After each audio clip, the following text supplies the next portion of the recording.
Lepo pozdravljeni. Novembra praznuje občina Sevnica. Ob prazniku so na novinarski konferenci predstavili rezultate dela občine v preteklem letu in zastavljene načrte.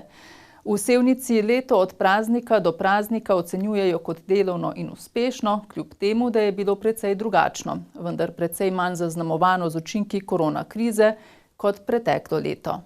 Leto je bilo precej investicijsko naravnano, za naložbe so namenili približno tretjino proračuna, precejšnji del za urejanje cestnega omrežja in komunalne infrastrukture. Eden večjih projektov je bila izgradnja prizidka vrtca Ciciban v Sevnici. Leto ocenjujemo kot uspešno, nekoliko drugačno, vendar bolj približano povprečnemu letu, kot je bilo preteklo, kajti nekako smo uspeli obvladovati učinke COVID krize, kar je po moji oceni zelo pozitivno. Izredno pomembni sta tudi preostali 2/3 proračuna, ki jih namenjajo tekočim programom. Sevniški župan izpostavi predšolsko vzgojo, šolstvo, varstvo socialno šibkejših in tudi varstvo starejših. Moramo pa oceniti, da na teh programih potreba po sredstvih vsakoletno narašča. Tudi v tem letu je narastla, kajti smo spreminjajoča se družba.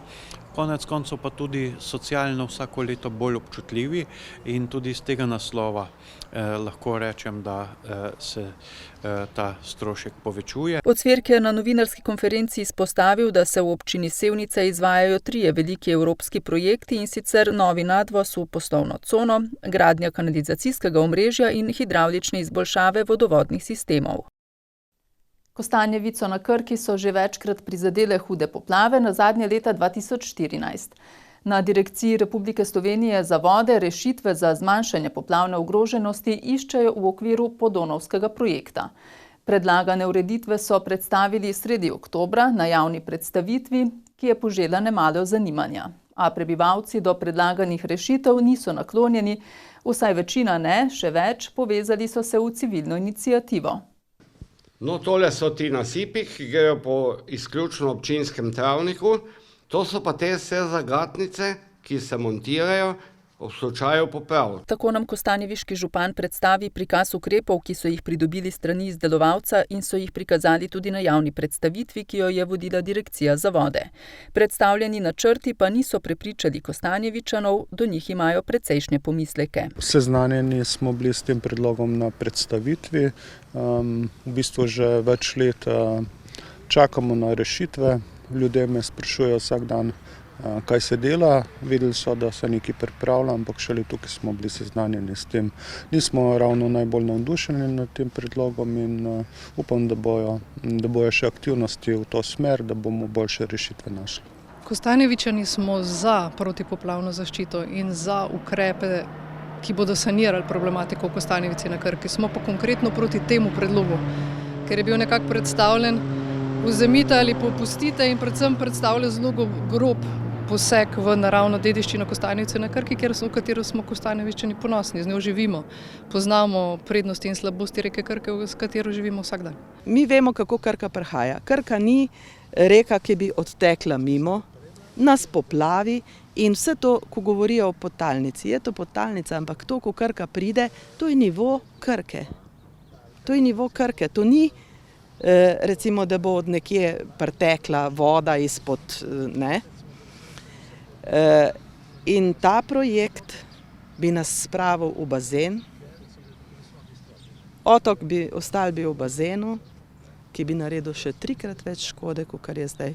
Voda bi se pa odtekla drugje, bi pa drugje povzročila poplave. Če bi se redno nanos v strugi Krke čisto odvažal, tako kot se je v zadnjem času, in pa če bi se uredile še malo brežine, ki so tudi zaraščene in tako naprej, bi Krka mirno pretekla čez.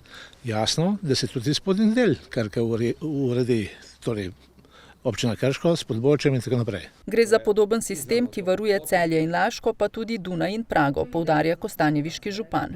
Kot še dodaja, nikakor ne gre za betonske, ampak montažne stene, zagatnice. Če se ne uporablja, ni videno v naravi, ni nič. Ko pride do poplav, se to montira in ko poplave zginejo, se to odpelja v skladišče in čaka, kdaj pridejo nove poplave. Lahko jih ne bo nikoli več, lahko bojo jutri, lahko bojo čez 1 leto. to ve pa sam Bog. Zmotil nas je predvsem to, da ta projekt res traja že od leta 2018, da bo potekal čez mesec dni in da mesec in pa pol pred zaključkom projekta se predstavi ena rešitev, ki pa res samo grobo tehnično posega predvsem v ureditev otoka in pa te naravne dediščine s pregradami, nasipi. Kostanjevičane je zmotilo tudi to, da jih niso prej vključili v sam proces iskanja rešitev. Ta projekt predvideva, da je treba vsebinsko zastaviti reševanje bistveno bolj celostno, kar pomeni različna polja urejati sodelovanje z hidroelektrarnami z vidika takrat, kadar prihaja do eventualnih problemov, da se uravnavajo špice in pretoki skozi Savo, da je treba urejevati brežine, da je treba delati na marsičem, preden pride do teh fizičnih pregrad. Niso pa fizične pregrade in nasipi tista posledica, katero bomo reševali najprej, zagotovo ne.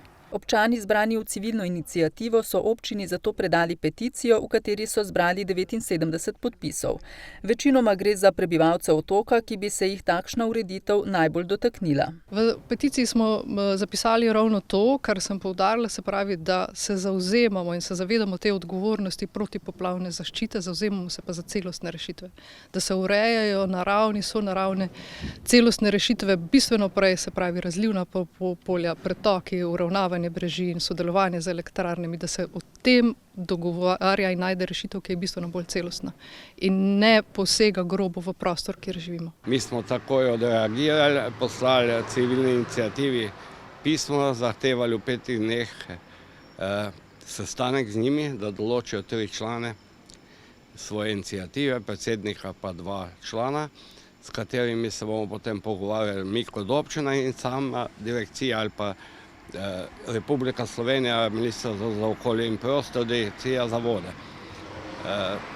Potem pa bomo videli, časa imamo zelo malo, tako da je treba zdaj to na hitro postopati. Časa imajo do 21. novembra. Ja. Kaj je takrat rok za? Rok, da se zjasnimo, če s projektom gremo dalje ali ne gremo.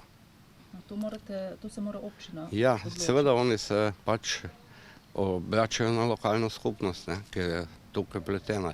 Moram povedati, da je to lokalna skupnost finančno ni udeležena nič, da je to 100% državni pa evropski projekt, tako da na naši strani je bolj zagotovitev služnosti gradnje pa takih zadev. Projekt, ki bi trajal do leta 2023, je sicer ocenjen na 6,8 milijona evrov. Na Brdu pri Kranju je potekal delovni posvet z naslovom Slovenska energetika danes, leta 2033 in naprej, kjer so predstavniki vlade izpostavili ključne izzive slovenske energetike. Predvsem izhod iz premoga, vlogo jedrske energije in kibernetsko varnost. Predstavniki skupine GEN so na posvetu med drugim predstavili status projekta JEK2, s katerim se odzivajo na ključne trende in vizijo razvoja celotne skupine. Govorimo o tem, da ima skupina GEN do leta 2035 drži ključ za razogljičenje celotne slovenske elektroenergetike, namreč z našimi projekti, to pa so seveda izgradnja jedrske elektrarne Krško JEK2 in pa sončnimi elektrarnami, ki jih izvajajo naše hčerinske družbe. Verjamemo, da smo sposobni do leta 2035 proizvesti 10 teravatnih ur brezogljične električne energije na leto. To pa nekako ravno odgovarja tej potrebi, ki jo bomo takrat imeli iz naslova izpada premoga v Tešu, se pravi tam približno 4 teravatne ure, potem elektrifikacija prometa, ki bo tudi nekje zahtevala dodatne 2 teravatne ure električne energije do leta 2035, potem samo ogrevanje s toplotnimi črpalkami in pa hlajenje dodatne 3 teravatne ure, pa tudi digitalizacija ne gre brez električne energije. Tako da, ko vse skupaj to seštejemo, je to ravno 10 teravatnih ur električne energije.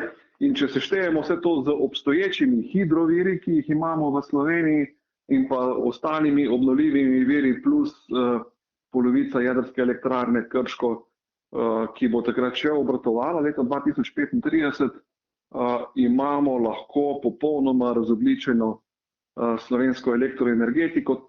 Na okrožnem sodišču v Krškem so v sredo 3. novembra po dopolnitvi vloge potrdili začetek postopka prisilne poravnave družbe Vipap Videm Krško. Predlagatelj začetka postopka, upnik Vipap CZ iz Prage, mora v 15 dneh po vročitvi sklepa za začetek postopka prisilne poravnave založiti predujem za stroške postopka v višini dobrih 33.000 evrov. Sodišče je za upravitelja imenovalo Mirka Filipoviča. Upniki imajo zdaj mesec dni časa, da prijavijo svoje terjatve v postopku prisilne poravnave. Rok za prijavo terjatev poteče 3. decembra. V Krškem so lani uredili 5 podzemnih zbiralnic za odpadke, ki nadomeščajo običajne zabojnike. Ker so jih uporabniki dobro sprejeli, bodo letos uredili še 4. In sicer 3 v Krškem in 1 na Senovem. Prvo podzemno zbiralnico za odpadke bodo uredili na Papirniški ulici v Krškem, kjer trenutno že potekajo dela. Na Papirniški ulici smo se odločili za postavitvijo podzemne zbiralnice zaradi čistoče. Veliko težav smo imeli z postavitvijo večjih elementov, kot so kosovni odpadki in pa ostale stvari, in smo ga tudi mogli večkrat čistiti. Sedaj mislimo, da bomo s podzemnimi zbiralnicami to odstranili in da teh težav se ne bojo več pojavljale. Že postavljene podzemne zbiralnice so se izkazale za zelo funkcionalne, tudi uporabniki so jih dobro sprejeli. Posode so volumna 1,3 do 5 kubikov, praznijo se z vozilom z nadgradnjo HIAB.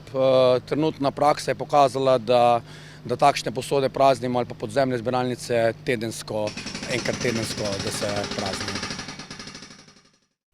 Bliža se 15. november in z njim čas za obvezno zimsko opremo na vozilih. Poglejmo, kaj pred začetkom nove zimske sezone svetuje vulkanizer. Bliža se čas menjave gum, prihaja obdobje. Vemo, da je 15. novembra zakonsko določen rok za menjavo. Po 15. novembru morajo biti zimske gume na vozilih namontirane. Trenutno je še vreme dost suho, ni padavin in dost toplo, da še ni posebnega navala pa odziva za menjavo. Dobro je, da pregledate svoje stare zimske gume, v kakšnem stanju so, če imajo zadost profila. Pogledate, koliko so stare, če še ustrezajo. Pogledate, v kakem stanju so, in če so dobre, vsekakor jih namontirate. Kovinska platišča, če se kdo odloči, da zamenja cel komplet, da ima posebej komplet za zimo, posebej komplet za poleti. Mogoče tudi manjšo colažo za zimo, to, kar je dovoljeno v okvirih dovoljenja od vozila, da so gume potem za zimo mogoče malo ožje, so boljše za hladne, za mastne ceste, da imajo boljše prijemanje. Do 5 let je še vse v redu, Če so bile gume pravilno skladiščene, če niso bile izpostavljene kakšnim posebnim vremenskim pogojem ali pa recimo predvsem soncu. Če pogledamo sam profil pri novi gumi zimski, je tam od 7 do 8 mm pri vsaki gumi. Minimalna globina profila za zimo je pa 3 mm. Pod 3 mm, ko ima guma, več ni uporabna za zimske razmere. Ko bo vreme malo pritisnilo, pričakujemo spet večje gužve, ki se bojo naenkrat pojavile. Zato priporočamo, da se pride prej menjati, dokler je to še normalno teče, da ni predolgih čakalnih vrst. Dokler je tudi vreme ugodno za menjanje, pa ni padavin, da nas kaj ne preseneti tako. Poglejmo še na naš spletni portal eposavje.com.